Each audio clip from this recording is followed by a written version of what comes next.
doesn't start live like right away, and then all of a sudden it's like, oh, you've been live for 5 seconds. Welcome. Oh, well, we're I've live right noticed now. that. Yeah, welcome everybody.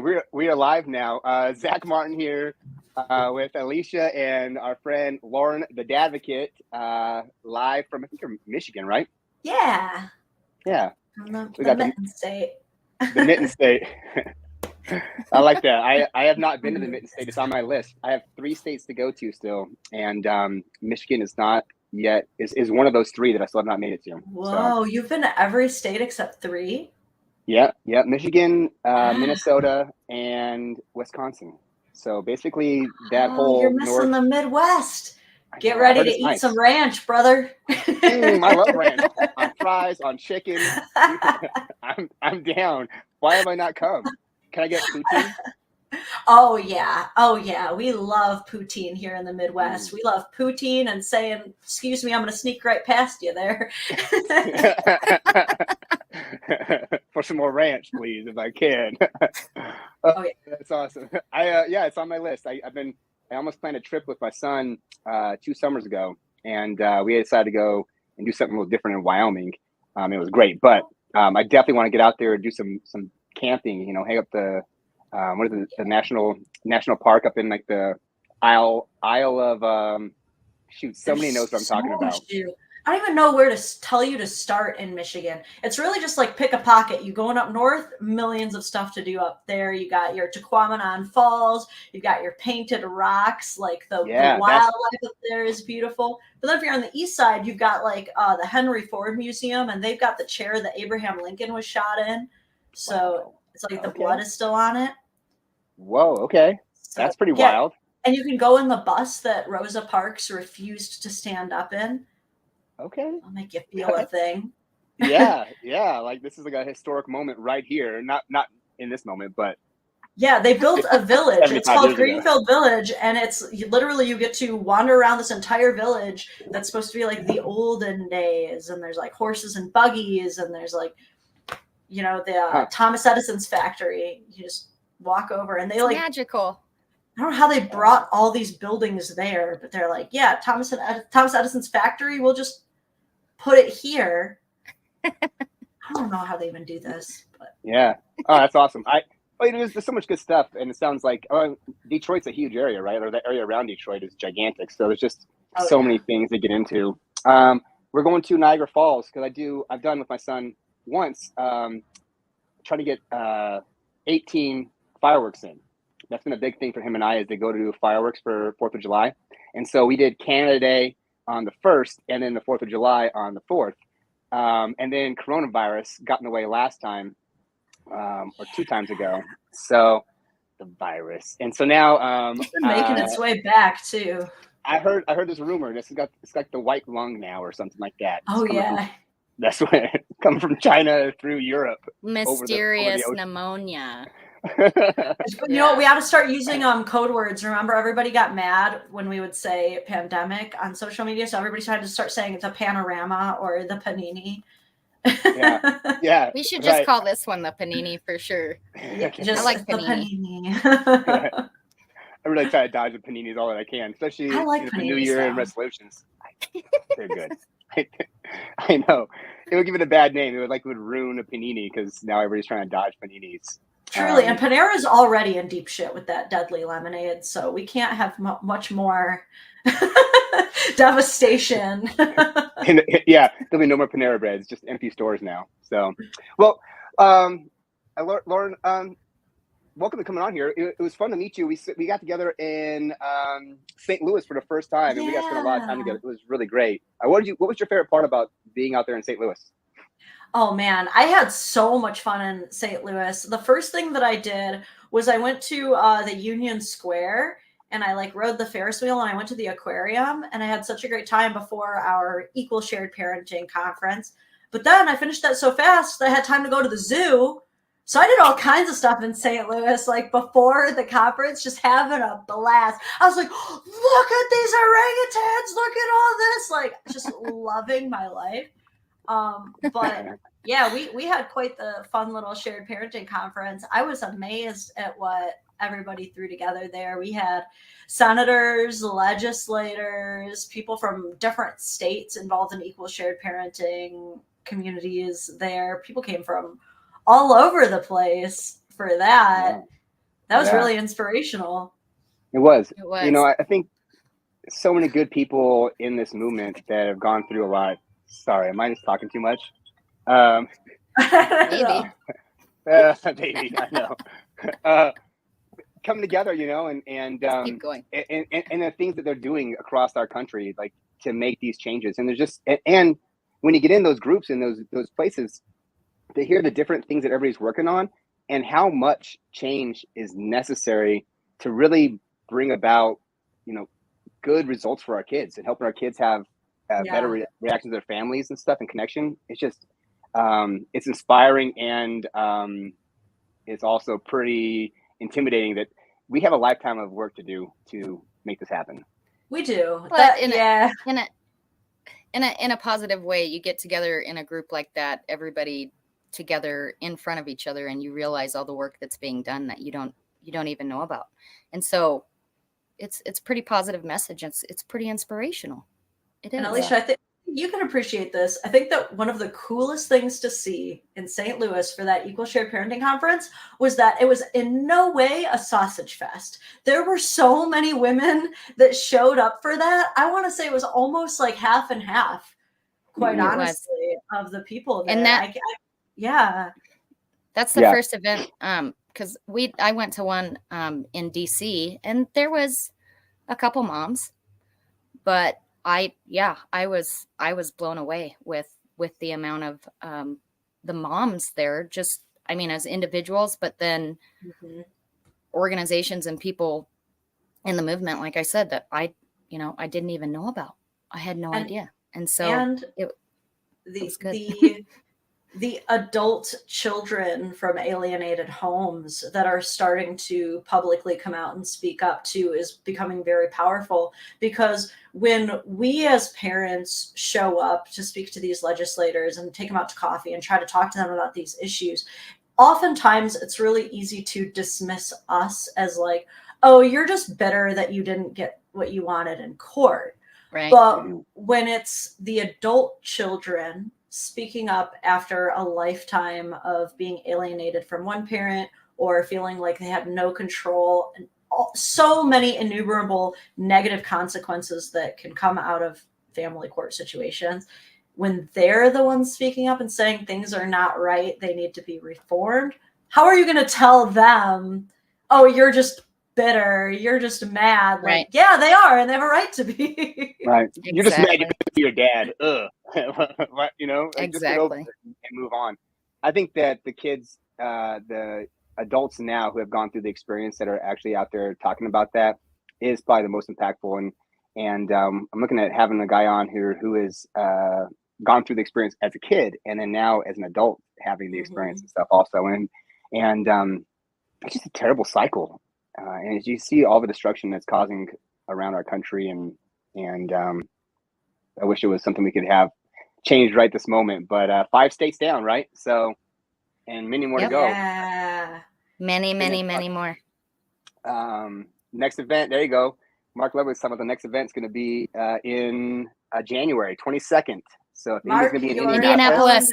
Yes, I'm so excited. I can't wait to go back to Indy. I was just there in October. Like, we just went through as like a family trip, and I loved Indianapolis. I loved it so much. So we're going to have so much fun again. But more importantly, you know, you had said earlier that we have a lifetime of work ahead of us, and that can seem intimidating. And I think to a lot of people, they can almost be like very nihilistic about it, of like, why even bother when I probably won't ever get to experience the changes for my situation, which that's the case for us. Look, we already have our court order and custody set for the next few years until he's an adult. That none of the changes that I help enact will ever change my situation. But I'm really happy to be on the right side of history. Yeah. I'll tell you that. It could be my whole life, but I'm real happy that I'm not on the other side. Yeah. Right. Yeah, no, we're on the right side. We're going to be saving families, helping people have connections and relationships, and building a better connected future. Yeah, we are totally on the right side. And it is a lot of work to be done. And what an awesome opportunity to step into this and like have a lifetime where you get to like dedicate yourself to these things. And we have such a committed group of people right now that are so committed to making this happen. And that I know, like when I talk to people on the phone, like Matt Hale and Mark Ludwig, Alicia, anybody I talk to around this place, Lauren, yourself also, we don't talk all the time, but more often, that it's just like the energy about making this change, about doing the different things that they're committed to doing and focused on, and seeing their passion and their energy is so inspiring, and it gets me pumped up. Like I'm doing my things, and I'm like, I gotta do more. Like, what more can I do right now? I'm bar prepping. So that's my more that I'm doing right now. But yeah, no kidding. I just want to throw this out there. I definitely do not want to do this for the rest of my life. And that's my only hope is, soon. It's obviously going to take a lot of time to get everything across the country, around the world, what have you, but I don't want to envision myself, You don't want to be old pushing Florida, 40, having drinks when we're done with our 75 hard in Florida to celebrate, or in Louisiana when we go down there for Mardi Gras for our celebration. I know there's probably a lot of people in the movement. They're like, within 5 years, we're going to have this many states, or, within this amount of time. And I think that's what's important about goal setting and things like that. But man, we should all be looking at I don't want to look at long game, Mm-hmm. I want short game action and results like as soon as possible. So we can short see our game. Grandkids, I guess. There's short game, but there is always going to be the lifetime of work, because even when we're done in the United States, we can't just give up on everybody and all the other parts of the world too. Our friends across the pond, India, Canada, all kinds of places are having all kinds of Australia. Yeah. Whew, let's not even talk about that. Right. Our heart goes out to it. Yeah. If there are any Australians watching, trust us. We know. We heard. Yeah. Right. Yeah, the Down Under does not sound so nice in family court. So I'd like to go there and hang out with some kangaroos again, but not to go to family court. You can do that here. You definitely kangaroos? Yeah, here in Michigan. Actually, I just took the kids to this. They call it the zookeeper experience, but you get to chill with the kangaroos and feed them and stuff. I'll give you the zookeeper. All right. Well, when I come out there, this summer I have 4th of July, so we're doing 4th of July is Niagara Falls. So. Oh yeah. No, we're not exactly on the way, because we're West Michigan. If you're cutting through at all, it wouldn't be on our side. Okay. Oh, you're on the Michigan. You're on the Michigan Lake Michigan side. Yeah, I'm from Detroit, but I moved to the west side. Okay. So. Well, there's just tell everybody exactly where you live, please. just tell everybody. It's a long coastline on the west side, so good luck, guys. Good luck. I feel like it's vague enough. People are like, oh, there's so much going on in West Michigan. Yeah, West Michigan. Nothing happens in West Michigan, right? Like you go boating and the leaves change. I mean, that's a pretty good summation of it, but there's a lot of cool stuff. Like, one thing I like about Michigan is that we're so entrenched in the wildlife that on a daily basis, I'm like seeing blue herons and red-tailed hawks and like snapping turtles. We saw like a minx recently. So there's like a lot of nothing and a lot of stuff at the same time. Yeah. That's awesome. I'd like to go. It's on my list. The same thing out here in South Dakota and Wyoming, like a whole lot of nothing, and we don't have trees. You have trees, and so you what can are see you talking about? No trees. We have a million trees. We live in the Rockies. I mean, it's probably no trees compared to Michigan. What are you talking about, Zach? We're gonna have no trees. We might be having a fight, but there's trees on Casper Mountain, and then look out north of town. Tell me how many trees you see between you and Montana. It's not like we're like Kansas or something. 3. Welcome to This is Tree the West. Family Court. We are here to determine the tree presence. Drop my earbud because of you. That's it. Yeah, I heard you guys have to share custody of your trees with residential. Yeah, yeah. Montana and us share, but Montana has more people, so they get to treat more often, unfortunately. So, but I hate that. So we're trying to recruit what people. Zach was trying to say is, come. I live by mountains, and he never did. So that's all he was trying to say. I live by mountains. So, the whole plains. It works. So Lauren, tell us about how you got into this movement. How you became the dad. Stealing my questions. Yeah. Question steal. All right. Yeah. So the easiest answer as to what got me into this is that I became a stepmom. But the longer answer, of course, is that my husband is such a good guy, which everyone says. But when I say that, it's like, I really mean no accusations made against him, always paid his child support.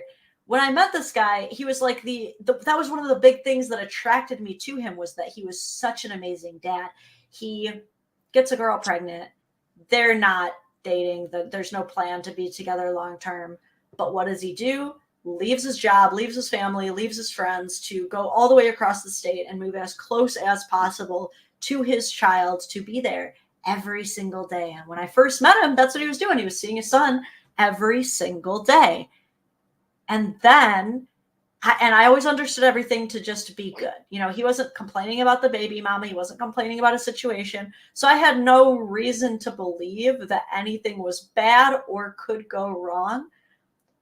But then after, almost a full year of dating, making sure that we were right for each other, taking things slow, making sure that I would be a good person to bring around his son, it was like as soon as he made it known that he was serious about someone and that someone else was going to be in the picture, it was like, you should only see your son once a week, actually, under very specific terms, all these rules.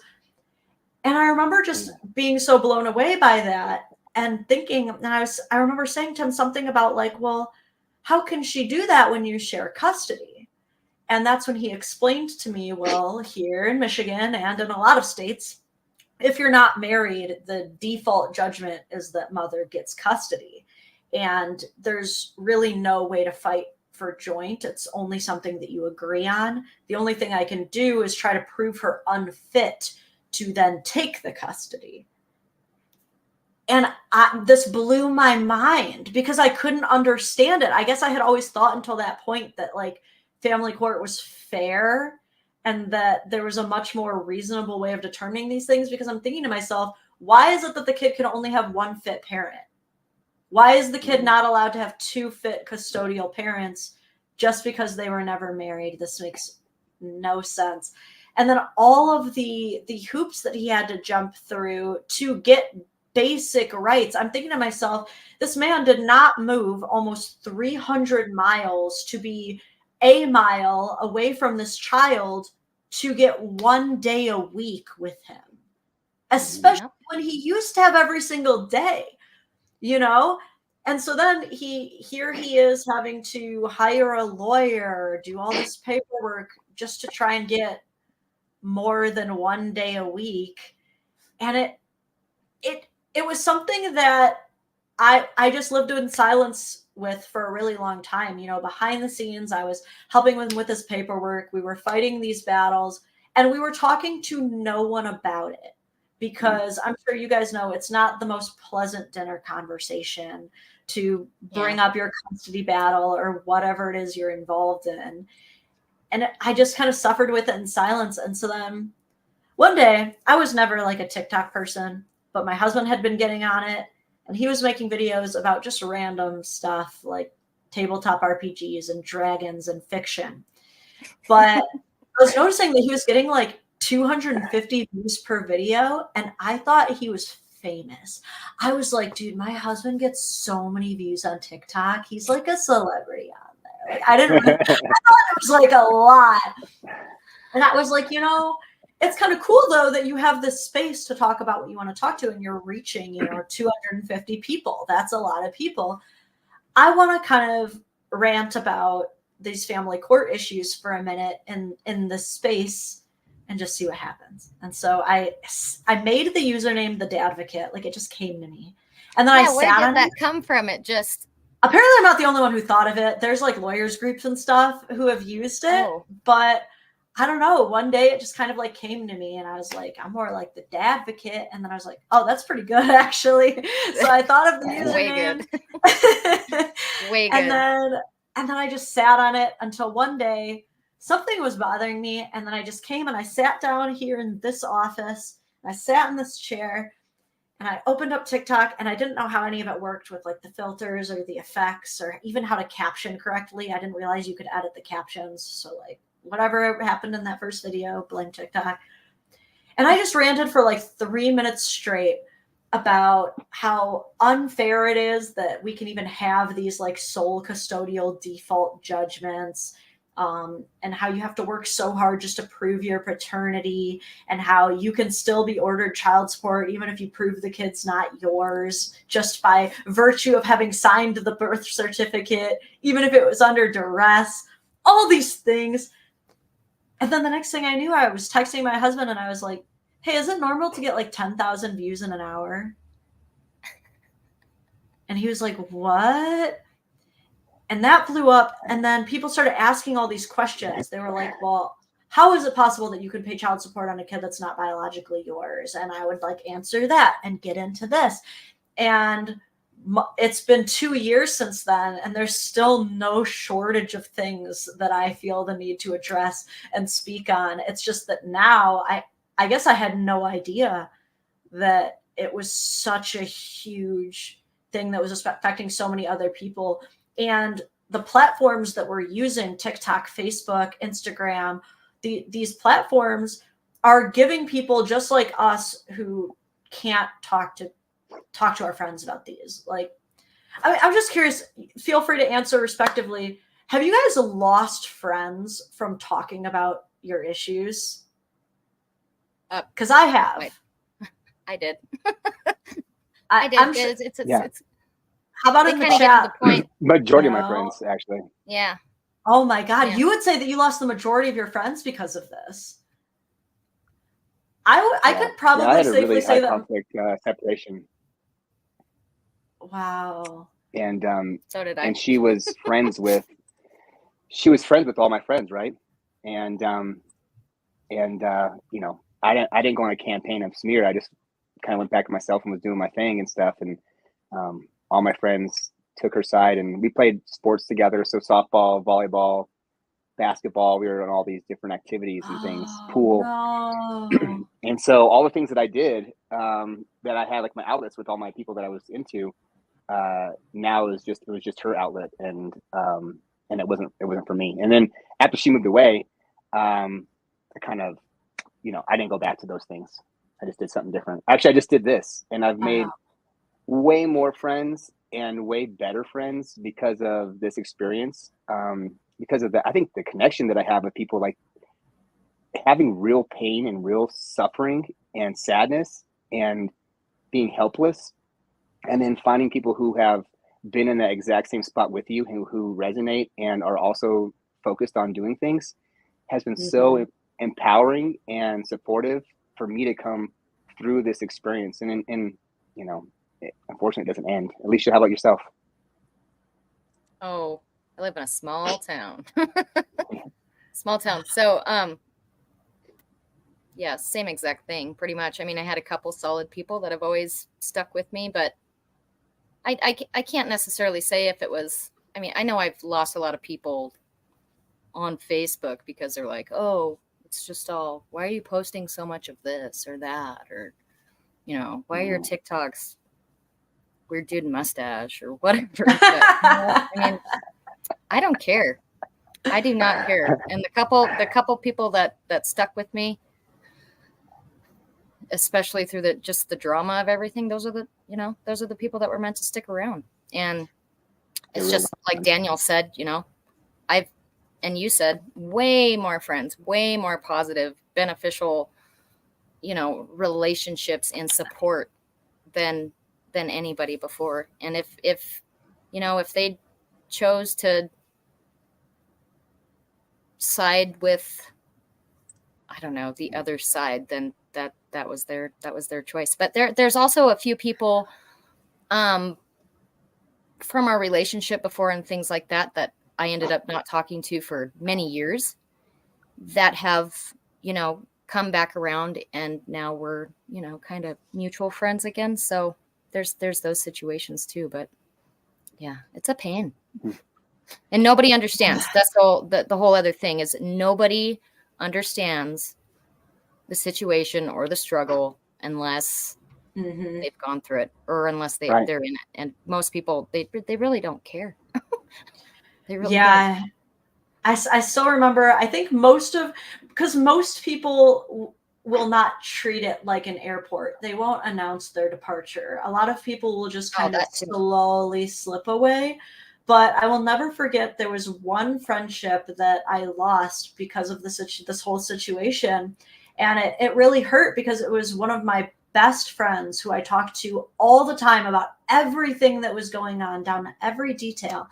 And when he decided to stop being my friend, he was like, I just can't deal with you constantly complaining about some middle-aged lady, which he's referring to my husband's ex, which is not even middle-aged. So it was like, and I was like, I can't believe that you don't understand that this isn't just a situation of me saying like, she's such a bitch, I hate her face and the way she dresses. It's, she stripped a father and a son like 80% of the time that they had away from each other out of pettiness. That's what I'm complaining about. I'm not just complaining to be an asshole. And it was like, man, if these people who I'm the closest to still don't understand. And I mean, this particular person, he had a really bad relationship with his dad. And he would say time and again, like, your husband is the kind of person I wish I had as a dad. And so the fact that he would say these things to me and then not understand the injustice of this person that you wish you had as a dad, not being allowed to be a dad, why doesn't that light a fire under your ass? Right. Yeah. Why aren't you I want to go like that. I probably could have fallen over at one point because my ex, he declared to, Facebook, that he had won primary physical custody when he did. And the amount of comments that I was able to see in people saying, congratulations. And I can't say for certain that I would have done that exact same thing. Like, I mean, it was a super personal thing going on with us, but just the reactions and the comments from people, that I thought knew us. Yeah. And it hits a little so different. that it was hard to read that. And it's like, well, he's a dad. It's like, I get all that. He's a dad. He won custody. And so it's like this, this kind of really big deal. Maybe nobody totally expected it. I don't think anybody really did. But just reading what some of the people said, considering they knew what the circumstances would be and what would happen, just like you were saying, then there's one parent cut out 80% of the time. And it's like, you should not be congratulating anybody in the world on that. Mm-hmm. Especially if it's, it's two parents. They're both fit. They're both capable. So why? Yeah. And that's thanks for letting me share that. Yeah. And I will say too, I don't think a lot of people take into consideration what exactly they're celebrating when someone says, I won sole custody. To me, to be honest, when I see that someone is going for sole custody, my first thought is that other parent better be abusive. Mm-hmm. Yep. If you're fighting for sole custody and you are completely unwilling to even work with them as a joint co-parent, then there's better be something very wrong with that other person. that's kind of what we all think. And a lot of people also don't think beyond that box of, you know, in celebrating that this mother or father lost custody. Yeah. You're celebrating that their image is kind of tarnished in a way. Like people have this really false equivalence that non-custodial means unfit. Mm-hmm. And it's very harmful. And that's one of the worst problems with family court is this whole you're the winner, you're the loser title situation. Right. And I think women, you know, as a non-custodial mom, and I was not one, but I have a lot of friends who have been non-custodial moms. And my experience is that it's harder on women to be non-custodial parents when they go to court and lose. And everybody I've talked about is I mean, I don't know if it's harder, but it's terrible for everybody. But it's hard because moms are expected to win. Like the expectation is that mom wins and dads lose. That's just how it goes. And then when you lose, you're like, well, what did you do? No, don't lie to me, Alicia. What did you do? You know, and that's and people come at them like that. We already talked about it. We'll watch the live. I know. You're way too nice. I know. You can watch the live. It was the first one we did. That was something I've really changed my mind on in the last 2 years, was when I first entered this space and I was like, father's rights, which I've since moved more into calling it equal shared parenting advocacy. Is in the beginning, I used to say stuff like that too, is I would be like, man, if a mom lost custody, she must have done something up. She must have really messed up. But the more you learn about family court, the more you understand most often it's just they didn't have enough money to keep fighting. I was going to say too, Zach, because I actually read through some stuff, you know, gave myself a little PTSD the other day, but I did not bring it up before, but the judge absolutely hated my boyfriend, who is my husband now. I mean, because when all that was happening, yes, he was involved. He was there. And they said, subpoenaed him and brought him into court, and man, our decree kind of it ripped him to shreds a little bit, just because he had like an ugly look on his face in the courtroom.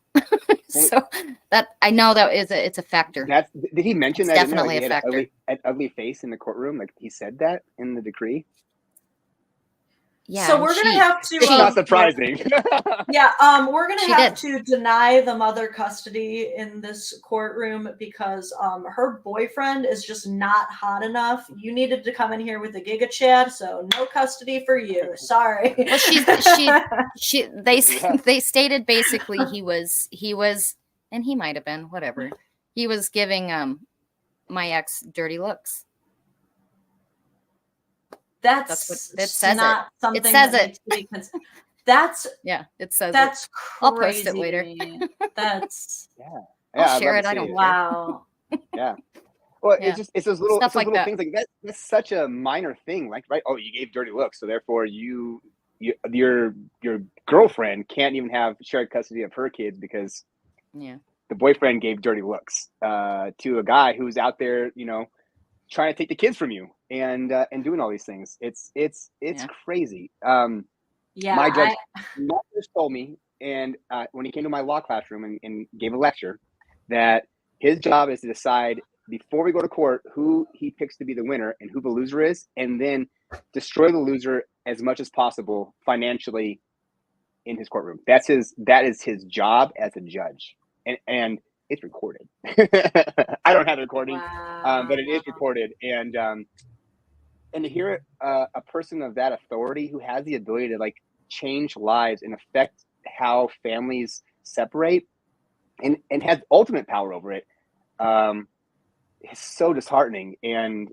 when he said that, I mean, my stomach, like my heart dropped, and it was lucky he's a judge, but my heart dropped, and I was like, you're destroying families. Like there could be two loving parents, and these kids need these parents, and you are now like intentionally stripping them of one to be vindictive, and you are the most vindictive one of the whole entire group. Like, how awful of a person are you, and how awful is it that you're in charge of this kind of stuff? And I think this happens all over the place. I was talking with Melissa Isaac last week, And Melissa was saying that she's been seeing that it's been getting better, but it's the old white guys that are out there that are the worst. And like the old white guys are out there just hammering on parents. And she's found that the younger women that have become judges recently have been better, at least in Alabama and Florida. My judge was a woman. My judge was a woman. Judge was a woman. Yeah. Uh-huh. So, I mean, there's no rhyme or reason to it, but yeah, it's just, well, she's a Wyoming judge, right? And those judges hang out. There's 19 judges in Wyoming, and those judges know each other like intimately. Yep. And they communicate. And so your judge and my judge are friends because they don't have any other friends based on what they do for a profession. But anyways, they're friends with our attorneys too. That's true. So I will soon be friends with them also. Are you going to be friends with judges, Zach? I think so. I don't see. That probably help. My intention is to be friendly with everybody, and also as a good friend and as a lawyer, I'm going to call them out on their bullshit. So you're not going to get away with like doing ignorant stuff when I'm in the courtroom with my client, or afterwards. And if you can't handle that, then maybe we won't be friends. Man, the eye contact thing, though, that's not the first time I've heard that. I actually do have a buddy who, what his situation was he had gotten very similar to Mark Ludwig's situation, gotten put on supervised visitation for just kind of like an asinine reason. Like, well, we just have to make sure that he's going to be good enough. And it's like, people don't make sure moms know how to parent before sending them home with their babies. Like, no one even checked to make sure that I had the car seat installed properly when they sent me home with my baby, dude. No one's checking that stuff. Okay. But he's doing the supervised parenting thing, and she gets it to where signed in to where her mom is going to be the one who supervises it. So she's there, and she wanted to wait outside of her mom's house to kind of monitor the situation during the visit. And I guess he had like looked at her at some point. And so she was able to write into the judge, like, he was staring at me during the visit and it made me uncomfortable. And so the judge was like, all right, you can't stare. And it's like, you want to know what would solve that problem really easily, actually, if she wasn't there. If you would just trust him to parent the kid, then she doesn't have to be stared at. Very easy. Right. Oh, supervised visits are such a racket. You get put on that. So you get a thing saying that you're basically unfit, right, at that moment in time, and that never goes away. You lose that parenting time, and then it takes you a year or more of visit time to get back into court, and then get minimum visitation established. It's basically like a death sentence. It's like the silver bullet. You can say they physically abused you, and you can just say, hey, I'm worried about my kid's safety. And that's good enough. You don't even got to accuse them of like physically abusing you. You can just say it, I'm worried. And just the worry gets judges all up in a tizzy, because they're like, I can't be the one who allows this kid to get hurt, right, on my duty. And so I have to like go above and beyond. And then you just never get back into court, and it never changes. And people are spending, I do them with my nonprofit here in South Dakota. I intend to do them more often, but that they are doing, it's $50 an hour, to do this stuff. And so if you're seeing your kids a couple times a week or a couple times a month, you're paying $600, $1,000 a month to get to see your kids every month. Most people don't have $1,000 of money just laying around every month extra, the disposable income to go out there and see their kids and then continue to pay lawyers and do everything else. And so it's just this racket that keeps them in the system. It's worse in other areas. What he was paying for his, I have no idea why it was this high. He was paying $200 an hour. That's what I was going to say. Was it at a facility? I don't remember the exact terms, but I do remember it was like an astronomical amount of money. And I think he's one of the people I've seen spend like the most. I think he spent about $50,000 to end up just securing his rights, and they were married too. So it's, I think I'm curious to hear what you guys would say. What would you say is the average cost of establishing your rights as a father? Because I would say average 10 grand. 10 grand. Easy. And that's probably the low end.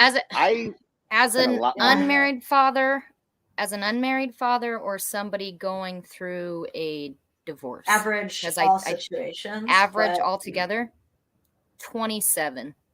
That's 27. So like throughout the whole U.S., probably. I think 10. People just are broke at 10, and so they just take whatever they get. And so people would probably spend that kind of money, and then they go broke. I spent way more than that. I sold I had a rental business. I owned rental companies. I was a real estate agent. Had 14 agents working for me, and I had 11 properties, and I sold them all. So I paid for it. So I went from having a retirement and planning on being done soon to being flat broke with nothing left, also starting over, and also being granted the bare minimum. I could have been a criminal just getting out of prison, and I would have gotten the same amount of time. People really don't. No difference. They don't think about this stuff, and they don't know about it, and they don't recognize it until people like us force them to listen and put it in their face. But these are some of the big losses that really go unseen and unspoken about behind closed doors with family court. It's not just the time lost with the child, which is of course the most invaluable and precious thing that is lost, but it's also how many of us had to sell our childhood comic book collection, or our one dream car that we spent years working on, or, you know, in some of our cases, a boat, you know, timeless, sentimental memories that we've had to exchange in hopes of just getting that time. Yeah. I had to sell my office to an investor and pay rent to somebody else, exponentially more money in rent. And I sold my house, like my first house that I ever fixed up and stuff, and had. It was all the memories, all the things that I did for my son, and I was going to give to him. I sold just to be given the bare minimum amount of time to be in his life, and he has none of that now, and he will never get it back again.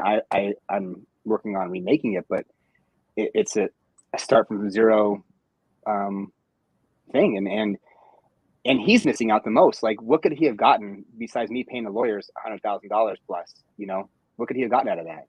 You know, he could have gotten so much more, and the benefits that he would have had in his life to have experiences and vacations and things like that done for his mom and everything else. Like, coming to see you in Michigan would be really easy if I would have had my rental properties, and he would have had all those things if I was allowed to have that stuff. But I had to fight so hard, and we went through every single loophole. But the first thing you thought is a financial affidavit.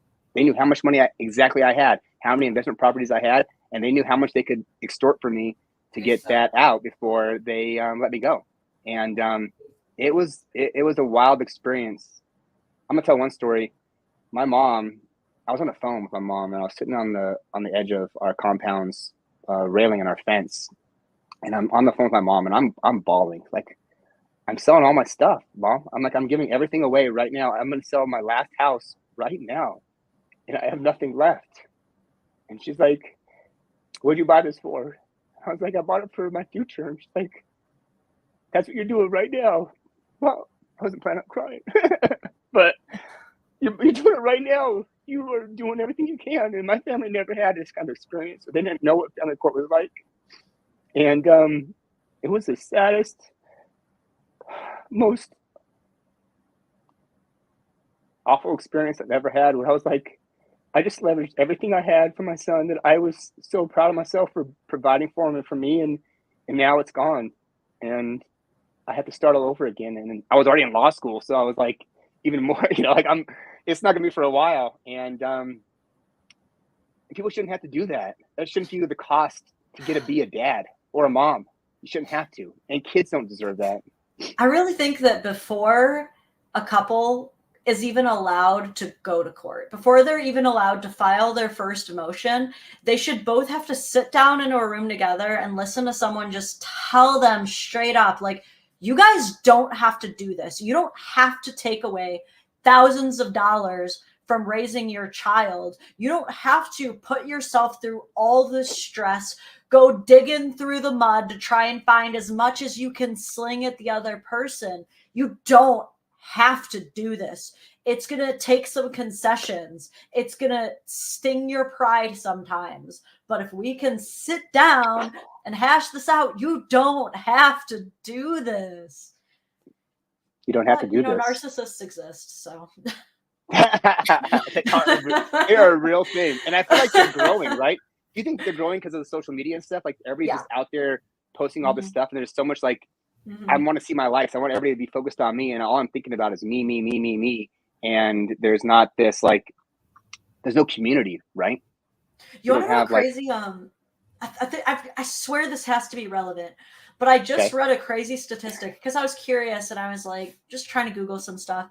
I learned that we are having so much more babies than ever before now.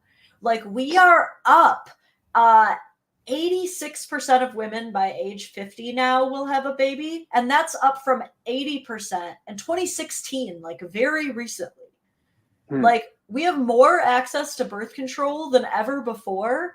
And we are just making more babies than ever before. Right. And 64% to unwed mothers, I think it is. And I think that's 64. Also the result of social media, because even though we have access to more education, more birth control, we have access to more of that stuff, we also have more access to bang buddies and meaningless, pointless intercourse than ever before. That's true. Yeah. Facts. I have never heard that word before. I was trying to be sensitive. I was going to use the alternative, but I was, I didn't want to drop a hard, hold on, where is it? My husband made me this. Can I reach with my headphones? Is it crocheted? Is it an F-bomb? One of these. Yes. Yeah. At first I was like, why did he 3D print me an ornament with an F on it? Like, my name's Lauren, but then I realized it's an F-bomb. That's dope. But yes, these buddies. But no, and so what that means is, I mean, we also know that there are so many kids being born from unmarried parents at this point, which means that there's going to be a lot more situations like ours that are going to need to be handled with care, with respect, and with proper, what's the word I'm looking for? I guess presumption of good intent toward both parties. There's not enough of like that. A presumption of 50-50 custody in any situation, as long as both parents are fit. I want to read Scott's comment here. It only stopped when her family ran out of money. Only then was she willing to come to the table and mediate. Isn't that so sad too? Because I know that they're not the only ones who are willing to exhaust their parents' money, their grandparents' money, all the resources around them before they will just set their pride aside and co-parent. They're willing to use their sisters, their aunts, their friends for childcare before they'll just let the man or their spouse that they had a baby with watch the child. Right. Right. Me and Zach talked about that before. There's always, if it changes, there's a catalyst to that change. And just like that guy was saying, you know, they ran out of money. And so finally, fine, okay, yeah, we can talk about it. Or so-and-so, you know, really screwed up and they're going to lose everything if they don't come to the table. You know, there's always, I feel like you either like initially agree and everything's pretty much good. There's people that do that. Yeah. But when it becomes this situation, it takes something big to stop the fight, because even after people have their orders and there's a non-custodial parent and a custodial parent, they will keep up that fight for years, just to keep it going, to take more, or, you know, it's crazy. Because there are people who they'll get their order and they'll be told, you know, hey, your ex has shared custody now. Your ex has this time now. You don't get to make all the decisions. And they'll still be like, well, this is just a suggestion, right? Right. I mean, it Hey, turns this out to isn't be a what that suggestion, means. right? But in effect, it is, because judges don't hold people accountable. There's no accountability by judges, especially, you come in there, oh, I did this and I did that, and they just give slaps on the wrist, and then you have to hold them in contempt again, and it takes you 6 months to 9 months. So you might hold them in contempt 2 times, but it took you 18 months to get 2 meetings with the judge. And if they don't actually do anything about it, you're stuck. You're just stuck not seeing your kids, and they're stuck not seeing you. Texas law 2503, I think it's got a great approach that's going to allow a penalty. Actually, not allow it mandates that a judge impose a penalty upon the custodial parent withholding kids. And having that imposed penalty is such a huge opportunity, because now we have some teeth to go in there, and there's nothing the judge can do about it. They can't be like, oh, like this person's really nice, and I just want to give them a break. I'm going to cut them some slack. I know it's the 7th time they've done this, but 8th time's a charm. They're going to do it the 8th time for sure. Right. A slap on the wrist. That's what it is. That's what everybody calls it. And also, it's that exact piece, that the judge's laziness, which is causing the domino effect of every other family court issue that they want to just blame on dads. Because here's the thing, if they could actually be intellectually consistent and in holding people accountable for the decisions that they, as a judge, this power that they really love bragging about, made, we wouldn't see so many other problems. For example, not only is it terrible that no one's willing to actually enforce these custody agreements, if mom doesn't want to give up the kid during dad's time, no one's really collectively doing anything about it. But similarly, when judges give dad all this time, and therefore he has a lower child support, and say this one dad is a deadbeat and he's not showing up to any of that time just so he can keep his child support lower, no one's enforcing that either, and no one's holding those dads accountable. But instead of actually doing their jobs and holding those deadbeats accountable, what they do instead is just treat every future dad as if they're probably going to try to cheat the system, and then not give him the time just from the jump. When really, you could have just done your job to actually separate the deadbeats from the good parents, so that kids have a chance of getting the good dad, which they need more than they need the protection from the what if he is going to be that bad dad with no precedent. That's right. Crazy. He could be. Amen. He could be. Yeah. Amen. And I was talking to a lady this morning actually about it, and because she was commenting on one of the things, and she was talking about how she wishes that her kid's dad was involved, and she was heartbroken, all the dads that were hurt by this and stuff, and it's like, it's really sad to do that.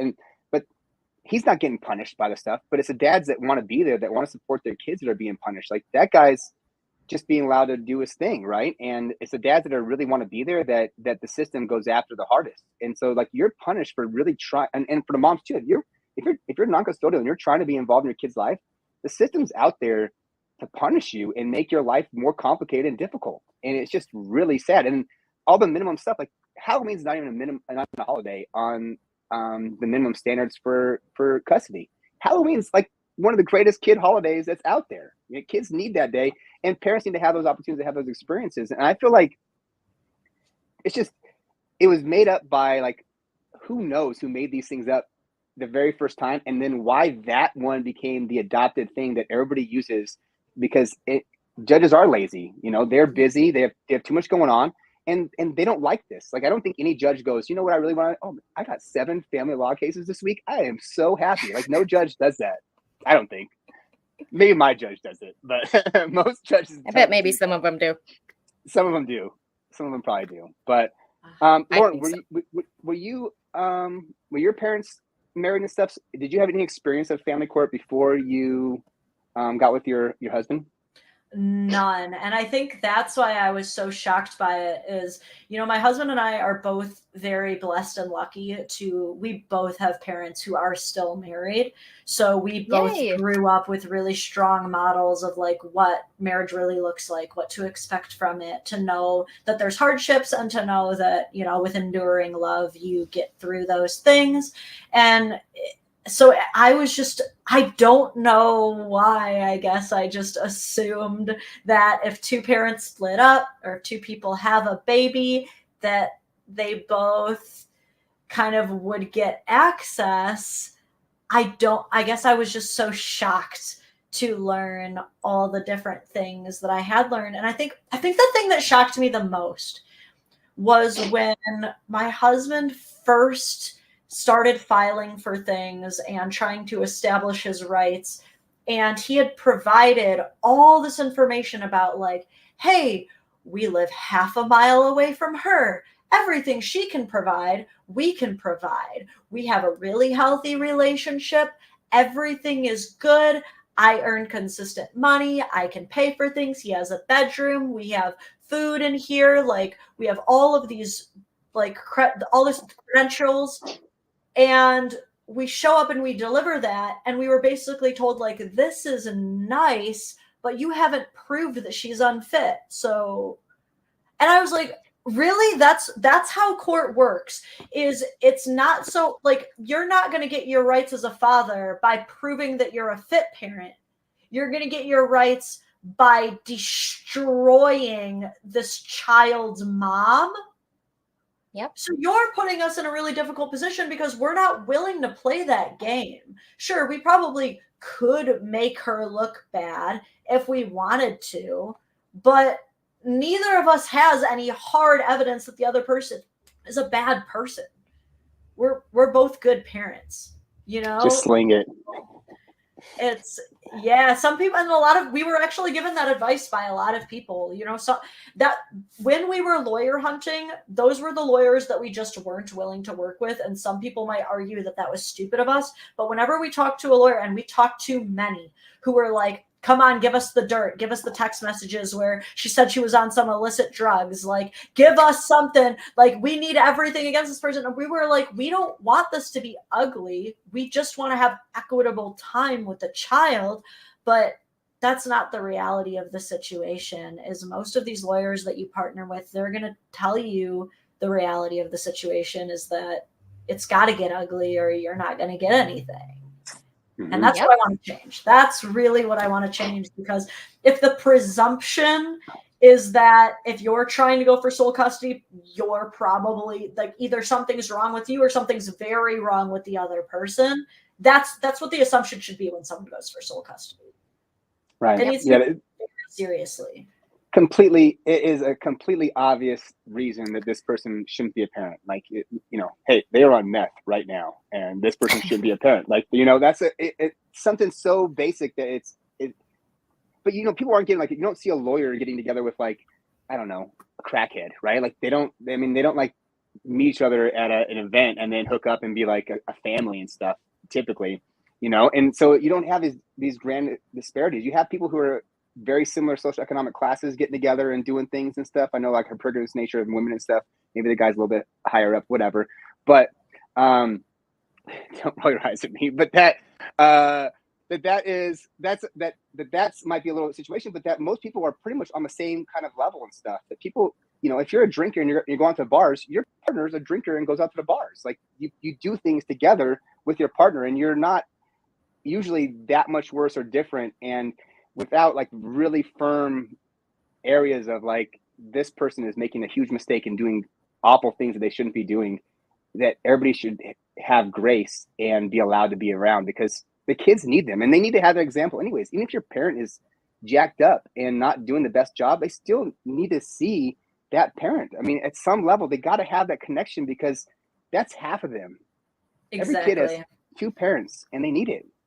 And it is aggravating because, of course, absolutely, there are women who marry a man thinking that he's just like them and he's not doing meth and he is career oriented and focused. And in the background, he's been hiding a horrible drug addiction for years and he's not safe to be around the kids after all. Like, absolutely, that exists. The problem comes when we're treating every man who walks in the child support office doors like that meth addict man. Mm-hmm. That's the problem. And I'm also convinced that these people start the dehumanization right away to eliminate their personal guilt of knowing that what they're doing deep down is evil. I'll just say the word. I'll just say it. I don't like to use the word evil, but quite frankly, when we separate children from loving and fit parents for financial gain, there's no better word to use. Right. No, it's evil. It is evil. And our kids and our society is showing that it's having really terrible negative impact on our outcomes. You know, our country is messed up and we're having a lot of problems, and it all can be associated to not having intact families. And we need to make changes. There's a lot of work to be done to get that stuff taken care of. So, hey, Alicia, I asked Lauren, but were your parents married when you got divorced, or had they been divorced also? And me also, I had no experience. Oh, they had been divorced? Okay. So, yeah, I got a messed up story. Oh, boy. No, I'll just tell you real quick, because there's so many things you learn, right? Mm-hmm. Yeah. And being an adult and being a child and then understanding your family history and things like that. So it's just crazy. And I posted a question about some stuff this morning, or maybe it was last night. It doesn't matter. But my biological dad, my mom alienated him from me my entire life. And I grew up with a stepdad that she was married to. They ended up getting divorced, but I thought my biological dad just left me and didn't care at all. And that was the story I was told. So I was alienated from him. And then my parents, who I say are my parents, divorced, Anyway, they're all dead and gone now. It doesn't really matter, but it's just interesting generationally how certain things can, repeat themselves. And it's just so weird. As an alienated child, I've dealt with that situation with my own children now. And so it's crazy. It's just crazy the way this stuff works. And breaking the cycle is a very tough situation. But I think, personally, the more I learn about everything and the more I research everything and the more I'm able to actually talk and converse with other individuals going through the same situations, whether it's, more alienated daughters or people having current problems, with their own children, it's enlightening in a way. And so we just need to figure out a way to kind of just, break the cycle. You know what I think has so much influence on that, though, is I think that so much of the cycle is influenced by how our morality is formed based around the laws as we understand them. So, for example, I was just reading a story about someone who had found out that he was going to be a father, but he wasn't ready, and he was looking into relinquishing his rights. And as people were trying to explain to him, hey, you can't just do that, he was like, well, no, you can, because my mom did it. My mom relinquished her rights, and it was just my dad who raised me. And so think about that. Morally, this person didn't grow up thinking I was abandoned by my mom, I never want to do that. They grew up thinking, legally, I could get away with it. Yeah. If there were legal strongholds in place, better ones that would have prevented his mom from just up and leaving, quite frankly, he would probably have grown up thinking like, well, I can't just abandon this baby. And this is where the law has so much influence. This is why so often I'm trying to tell people, like, it's not necessarily even you against your co-parent. It's both of you against a very corrupt family court system that is incentivizing you both to be the worst versions of yourself. Right. Mm-hmm. Exactly. It does. And they reward they reward that. Whoever's the worst of the worst, that person usually ends up winning. I mean, it's a mudslinging. Yeah. They want to go in there and have the mudslinging. Yes. I went in there. I mean, my tactic was to go in there and talk good about myself and my son's mom and say that she was a great mom and stuff. And I thought she was, she was fine as a mom. And my lawyer's like, well, I don't know if that's the best technique, And I'm like, but I don't think she's bad, right? Like, I don't think she's bad, and I'm not bad either. And I, I had this utopian version of like, it's going to all work out. My judge's going to see me. And he's like, wow, Zach is a great guy. I'm going to give him 50-50. And he's going to do all kumbaya. We're going to come through this experience. It's going to be great. And I left it all out there, And I remember being done and being super emotional. In case you can't tell, I get emotional. And I was sitting there and talking with my family and stuff. And I was like, it's going to work out. And then when I got the orders and stuff, it was just like, my heart was just broken. And I was like, man, he didn't hear any of the things that I said about her being nice. And he didn't hear any of the great things that I do. He only picked up on all the mud. And that was it. Like the mud the only thing he was focused on. That's exactly how it went for my husband. It was so heartbreaking. And my husband even told me, it really like tested his faith in every way. When you go in with such a kind heart, knowing that you're walking into that courtroom with every best intention. I want what's best for his mom. I want what's best for him. I want what's best for this child. And to be told, this story is nice, but what's wrong with the mom? If there's nothing wrong with her, why can't she raise the child full time? Right. Yeah. You really think so little of dads? You think that the only way that a dad is necessary is if the mom is off the rails? Really? Yeah. Yeah. And dads do something. I mean, you had a dad all the time, right? So like you had that experience, and your mom and your dad weren't the exact same. They did things differently. I mean, we're not gonna go into like parenting styles, but they did it differently, right? And there's benefit from having that. Like there's benefit to having the experience of like, oh shit, dad's here, or oh, dad's nice, but mom's gonna be, oh god, I can't let mom know I messed up because she's gonna bust my balls. You have to, and you get to learn that how to play different people and how to be in relationship with different people and connected, and see how negotiations work and communication and collaboration between two parents really work. And what we've done now is like, this parent has zero say so in anything. So don't listen to that person on anything whatsoever. Only the parent we give custody to, that person rules everything. And they're the only ones that you have to pay attention to. The other parent, you just got to go there every other weekend sometimes. So, because the judge says so. Right. Don't forget that part. The judge said so. The judge says so. Yeah. I know. I really think that we need family court judges, like a judge who just does family court, and getting out of this, because I think a lot of lawyer stuff, and one of the issues I see with this, when I talk to Melissa, I'm going to talk about this, but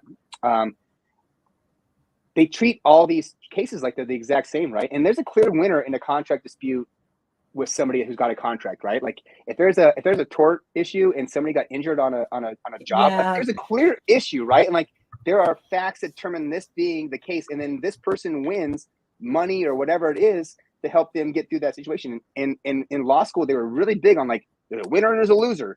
And then you go to these judges and stuff. In family court, it's a lose. Like we're all losing. And these attorneys and these judges treat this the exact same as if we were in a traffic accident. And it's the exact same process and approach and treatment for the defendant and the plaintiff in these cases. I mean, the respondent in this case, whatever. But it's the same treatment, and they treat it like it's a normal, somebody messed up, somebody didn't mess up kind of a situation. And that is not what relationships and families are about. Like there's grace, and we need to have grace, and we need to have judges who will give grace. So that's true, Yeah, but that's a a good judge is also going to tell you, like, well, you guys couldn't work it out outside of here. You can't get along. You can't come up with your own plan. You can't agree on anything. Mediation didn't work, this or that. And so now, rubber meets the but road. they incentivize that, right? They incentivize that stuff. I mean, like in my case, my Yeah. son's mom wasn't going to agree to anything. Like absolutely nothing that I suggested, short of her having everything, was to be negotiated on. Which how do you negotiate with somebody who's a terrorist, right?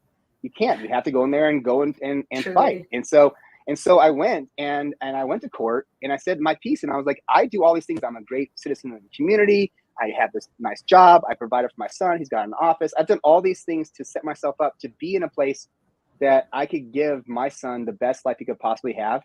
And I'm here right now because I want to be in his life. I want to support him and do these things. And they were like, tell me when she had meth in her, does she have cocaine in her purse right now? Because if she does, then we'll get her. That's what we want to know. Yeah. You know, and it shouldn't take something that extreme, you know. And having judges who are just doing family courts, I think will soften those judges up, and they'll be able to have training to go in there and actually be like really impactful judges that are focused on, hey, like this is a family that's breaking apart. There's a lot of emotions. People are hurting. Kids are hurting. How do we separate this thing and do it in the most supportive and non like judgmental fashion to help these kids in this family separate and move forward as two separate units, both loving and caring for their kids. And that should be the majority of the way these things are handled. Should be. All right. Yeah. On that note, let's start wrapping it up just because I forgot to eat today. So we have to answer at 12:30 also. We're going to have a medical emergency. You got that bomb right there. Just gnaw on that plastic. So. Yeah, let me just... Don't eat the F-bomb, Lauren. I think what's some big plans you have coming? Wrap it up. Wrap it up. No, I agree. What are some big plans you have coming? What's next for the Dadvocate? What are you working on right now? What are some big things you got happening?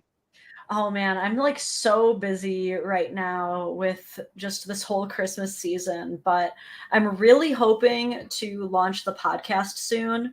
A lot of people have been requesting just audio content to listen to as they walk around. I'm just trying to figure out how exactly I want to do each episode. Am I going to focus on like one specific issue? Will we do like interview episodes? Like, am I just going to talk about family court, or am I going to intersperse with relationship stuff as well? I do have my first guests lined up though. Because I want to talk about a lot of different stuff, and I'm trying to figure out how to work it into the Dadvocate stuff, but I was going to interview a poly couple who are going to talk about that dynamic, which is like an open relationship. Oh, okay. I'm like, what is that? Yeah, they've been together for years just doing that. And so I was like, I thought it would be kind of fun to have like me and my husband interview this like very open couple, because like we're super monogamous, and we would be like, oh my god, what is this like? What is that like? That should be an interesting one. Yeah, I think it's an interesting. There's just so much different stuff going on nowadays. You know, I mean, I think the traditional stuff with families before was so great, and there's a lot of different things, and it worked for them. That's great as long as they're happy, right? And they're doing a good job. Yeah. Because I was like, I know I want to have a bunch of different kinds of guests on my show. I want to talk to a bunch of different people who even have like different beliefs or lifestyles than me. It might end up resulting in some debates, which is fine. It's good. It's good content. It is great. Yeah, a little debate action is always a good content. So, but yeah, I'll have to have you guys on my show once I finally start it. Yeah, I have my son.